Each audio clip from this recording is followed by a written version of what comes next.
This is Digital Perspectives with Brad Kimes. Subscribe for new content notifications. Now, here's Brad Kimes. Come on in. Welcome back to the show, everybody. You can follow me on Twitter at BackupBradley above at the top of the screen and everything that we're talking about here. Okay, so what a fun day for news, reading so much stuff going on. Let's see if we can lock this down because really there's a two-in-one problem that I want to talk about here with XRP. And it's really highlighted by Brad Garlinghouse and Marcus Treacher. Let's go ahead and get into this thing and see if we can't try to cut a path through the trees here. All right, so here we go. Race to launch Bitcoin. This comes from the Daily Hodl. Race to launch Bitcoin and crypto services will now spread through the banking industry, says Galaxy Digital's Mike Novogratz. That's right. And I got to agree with Mike Novogratz. I know he's a big Bitcoin guy and, feels a little odd saying I agree with him, but I do. If I agree with him, I agree with him. Yeah, I think he's right here. I don't think we're far from seeing mad moves into the space, and specifically for Bitcoin, because Bitcoin and Ethereum currently, and have for the last couple of years, have had the luxury of having the clarity from the CFTC that they could go ahead and go forward, that they were not securities. So, with that being said, let's keep this moving because the conversation is going to get to where we need it to very quickly here. U.S. crypto firms working group unveiled their data sharing solution to the FATF travel rule compliance. Cryptocurrency travel rule working group is proposing a hub to identify customer information and use point-to-point communication channels to transmit data. Really looking to simplify all of these exchanges being able to get the information they need to whitelist their customers with the KYC AML, right?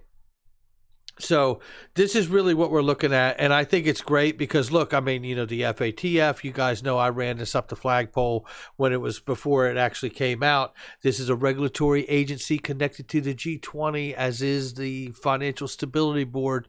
I would look for the G20 and the FSB and potentially the FATF to come out with even more guidance before the end of the year as it pertains to cryptocurrency. And I think potentially you could even see some of that guidance or recommendations be suited for clarity for XRP as well, because we still don't have that yet.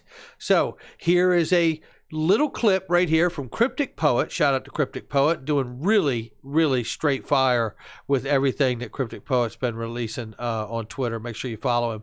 Okay, so let's play this clip here where he talks about the obvious. They don't have the decision for clarity on XRP, how important it is. This is the first of two very important things, and we're going to talk about how they correlate. Let's see. Are you disappointed that PayPal is not offering Ripple? Well, I think you probably mean they're not offering XRP. Ripple, just to make sure everyone's clear, Ripple is a private company. You can buy shares in Ripple, hypothetically, but XRP. You got to know that Brad Garlinghouse in this part is going, my God, I'm still having to make the delineation between the company and the asset. Can somebody get me somebody who understands the difference between XRP and Ripple? It's got to be frustrating this far into the game, still having to cover this every time right out of the gate. Here we go. XRP is an open source decentralized technology. PayPal, I think, has said they plan to go live with Bitcoin and Ether. And part of that goes back to the regulatory clarity. If you are a company looking at investing in or building upon a technology like XRP or like other digital assets, if there's not regulatory clarity, then you're likely to go with the ones that are clear. And that's what you've seen, I think, not just with PayPal, but certainly others in the marketplace that say, I'm going to start with Bitcoin and Ether because they have kind of the good housekeeping seal of approval in the United States. In other countries, frankly, like Japan, you see a much broader base where there is a level playing field, and you see multiple participants and achieving success in that market. Unbelievable comments from Brad Garlinghouse, and certainly, obviously, highly accurate about being able to see a further level of clarity in other places like Japan, as he cited there. However, I do not see these other parts of the country or region of the world using the asset XRP at full scale for its intended use as of yet. So I find that to be interesting. And if I were Chris and Brad Garlinghouse, I wouldn't pack that bag just yet. Because if they're not using it and they've got even more clarity, then it tells me there might be a larger narrative here that involves, an international level of attention here. And then obviously we're going to have the domestic too. I want to remind everybody right now, when the FATF, that's right, the regulatory body connected to the G20 came out and made these recommendations that everyone be KYC, AML, CFT, travel rule compliant within 24 or 48 hours. The United States Secretary of Treasury, Steve Mnuchin, came out and endorsed those recommendations, which are not laws from the FATF because they just issue guidelines and recommendations. However, if you don't do these things and they want to, if they want to, they can decide to gray list or blacklist your country until you get the problem handled and start getting on the same page that everybody from the G20 has decided they want to be on, because that's what all of this is about. So at the end of the day here, this is pretty remarkable to see all of these things taking place and to know that we still don't have this regulatory clarity for what XRP actually is. Over, 2 years ago, Bitcoin and Ethereum got the clarity they needed. And somehow the asset that has worked closer with regulators than any other asset in this 6,000 plus coin space here, no one has worked closer than Ripple with XRP. And yet for some reason we don't have the clarity. I'm sorry, but I'm not a buyer at that level. So I need to know more. Here's an interesting part, too, to what Brad Garlinghouse is talking about. And it's very real that we don't have the clarity, right? Because I believe the moment we get it, you're going to see something that we're getting ready to, I'm going to show you that's probably going to happen once that goes down. Let me play this little 2-minute clip here from Marcus Treacher, who really lays it down about the second issue here. And then I'm going to show a diagram while he's talking. The second half of the problem is all around liquidity. And the kind of elephant in the room is today. The second half of the problem is all around liquidity. So the first problem is a lack of clarity because banks and financial institutions don't want to commit or get out in front of the regulator and look like they're trying to, be nefarious or to work around them as if they think they don't matter. And remember, I just had this conversation with Lunch and Learn and Link to, and, with Miguel Villas, and rightfully so, he reinforced the notion here is we're talking about money, okay?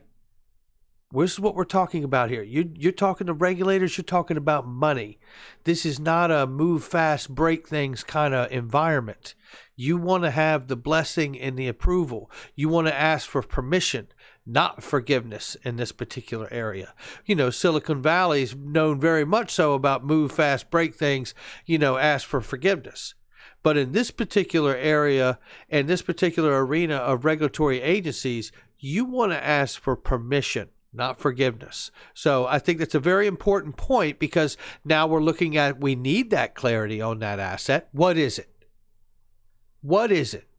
And why has it been so difficult for the U.S. or any other organization around the world, by the way, regulatory body around the world, to give it the clarity that it needs? That name me one country that is using XRP at full scale for its intended use to settle back-end derivatives. Let's all face it, that is one of the major big uses. Outside of MoneyGram, right? I mean, where is the big usage that's going on where they're settling derivatives and handling massive cross-border remittances with two different companies or more using XRP, competing in the same corridors for settlement, inducing the flywheel theory, which will then propel price because the utility is such a strong demand. They will all begin to buy it up off the market because they know it'll never be cheaper tomorrow as it is today. And because they're market makers, they will always want to buy it and hold it. We're not there. We're not there. You can point to any country you want to that's got more clarity than we do here in the United States, but they're still not using it at that level too now, aren't they? So I wouldn't pack that back. All right, so that's just me, right? But however, we see two-part problem here because we're talking about the liquidity now, and we can't get the liquidity if we don't have the clarity. Give us the clarity and watch what happens. So let's keep playing here. World locks up around, I think it's around 10 to 15, whatever, trillion dollars at any one time in balances and nostros in different parts of the world to fund payments, which are sent in great big chunks at end of day or end of week. And make no mistake about it, this is the larger part of the story here, is to get the larger banks and institutions to not have to pre-fund accounts with all kinds of different currencies around the world that they do business in. You could simply use and hold and just participate in using ODL, and XRP for settlement. Ripple will tell you that that's the goal. So you don't have to no longer pre-fund all these different accounts. The opportunity here with CBDCs running domestically and with a bridge asset, another cryptocurrency model, a bridge asset to connect those CBDCs together, the opportunity is to deliver liquidity on point, in the moment, in microseconds, from one part of the world to another. And the model that we focus on is using XRP, which is a very high velocity and very high volume digital asset. It's a free floating asset, unlike a CBDC or stablecoin. Use it as a bridge currency between these CBDCs. So you imagine a world in future where there are, let's say, 180 individual CBDCs per jurisdiction in the world. Making markets between those CBDCs is quite challenging unless you have a common single point, the bridge currency, which then enables connections to be made more efficiently and markets to be made between these individual currencies. So you put that together with both a bridge currency between those CBDCs and the overriding ledger connection between the blockchains that run those CBDCs, and you are kind of redefining how value is moved cross-border.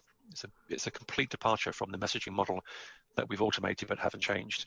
And it moves into an immediate liquidity, a non-trap cash, a wallet-to-wallet, a micro-payment model. That's also really important for extending reach. European Union being a very strong, developed economic bloc, it's in a great position to then help leverage and grow inclusion around the wider region across Eurasia, Sub-Saharan Africa, Middle East, South Asia, Southeast Asia. And by leveraging what you're doing in the European Union and with the directive that you've currently propagated, leveraging that to benefit those who need very high volume, very immediate, low value micropayments with very limited liquidity tie-up, it's a massive opportunity. It is a massive opportunity. And shout out to Marcus Treacher and Brad Garlinghouse. And listen, I don't want to sound like I'm being down on the company or whatever, because I'm not. I'm sure it's frustrating for them. I have the luxury of being a retail investor here. So an analyst of the market. So I can look at these things and see what's happening, and I can form my own opinion here about what I see, and I suggest you do the same. But what I see here is a breaking point. There's absolutely a breaking point coming. For one, we know that the XRP ledger will be a bridge between CBDCs, says David Schwartz, CTO at Ripple. CBDCs can make domestic settlement faster, more reliable, and less costly. The same sentiment was shared, by the way, by CZ from Binance in a recent interview. Here's the thing I want to really bring up here for a second. It's just some points of thought, because there's the 2-in-1 issue is the clarity and the liquidity. Okay, let's be clear. If they get the clarity, you're going to see the liquidity, because you're going to see these enormous partners that are already on RippleNet. Azimo, Banco Remento, and iRemit, MoneyGram. MoneyGram, by the way, American company, had to file papers with Ripple and MoneyGram to the SEC to have that partnership even happen. And they're using XRP. Somebody had to get somebody's blessing for any of that to take place. But for some reason, we can get the blessing for MoneyGram to litmus test and begin using XRP to show what's possible with on-demand liquidity, allow all the regulators to analyze it.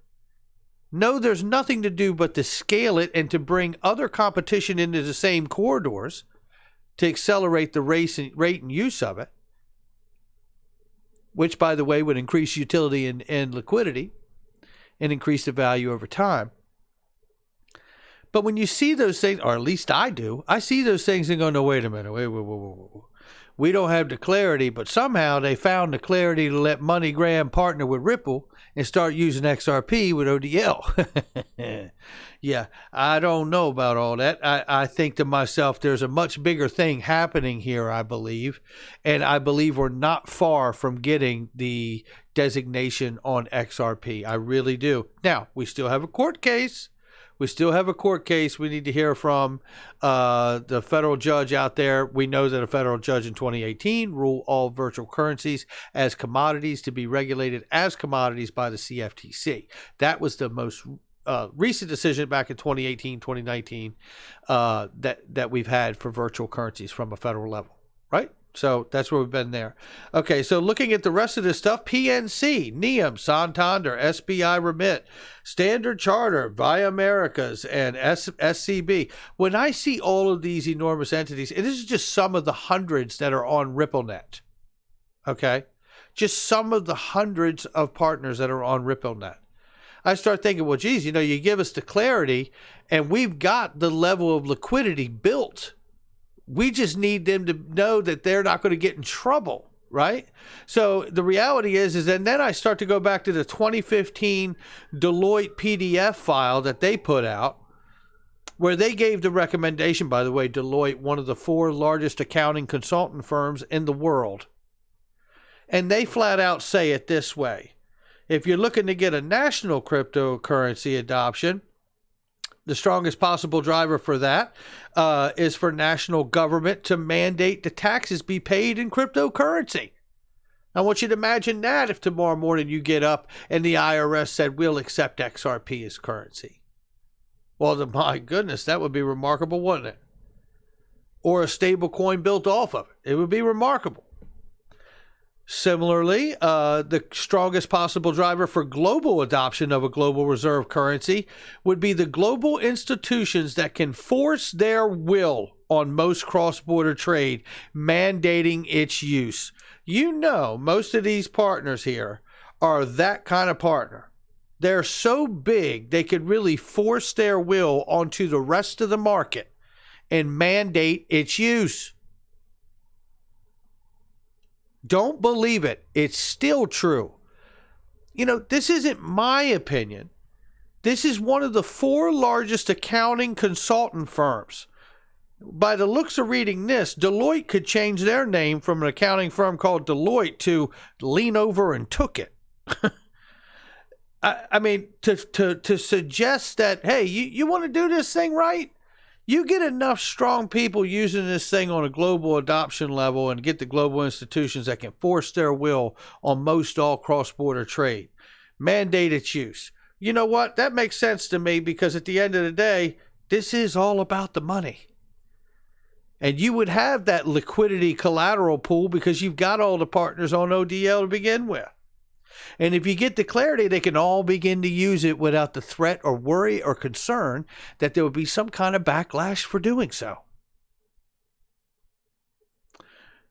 All right, that's going to do it for me. Make sure you hit the like and subscribe. One thing I can tell you is this does get interesting. It gets more interesting by the day. And I don't want to see Ripple leave, but I will remind you that Ripple is a blockchain infrastructure company, as he reminded the lady in the Bloomberg interview. And I will remind you that the XRP ledger is separate. It is a non-profit independent organization now. It is not run or controlled by Ripple. So if Ripple wanted to pick up and move out of town, the ledger's not going with them because the ledger's universal and it's for the world. All right, that's going to do it for me. Hit the like and subscribe. Leave a comment below. Make sure you share with somebody you know, and check out the description box and the links in the description box for anything you may want or need. They are trusted links, and I'll catch all of you on the next one.